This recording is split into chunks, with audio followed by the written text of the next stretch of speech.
Dalam sebuah hadis riwayat daripada Qais radhiyallahu an.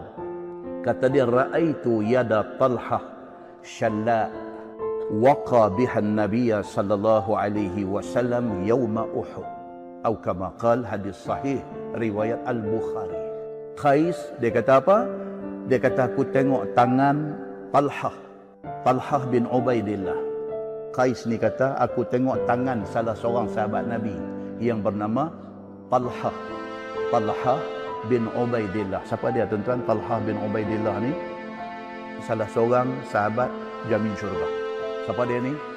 Dia ni orang Mekah, keturunan Quraisy, sama keturunan dengan Nabi sallallahu alaihi wasallam. Tuan-tuan baca cerita tentang rawi-rawi hadis ni, sahabat-sahabat Nabi ni, dia cerita yang kata Talhah bin Ubaidillah ni satu orang yang handsome. Talhah ni digambarkan di dalam cerita tentang sahabat Nabi, tentang rawi hadis ni, dia kata Talhah bin Ubaidillah ni satu orang yang handsome dia ni.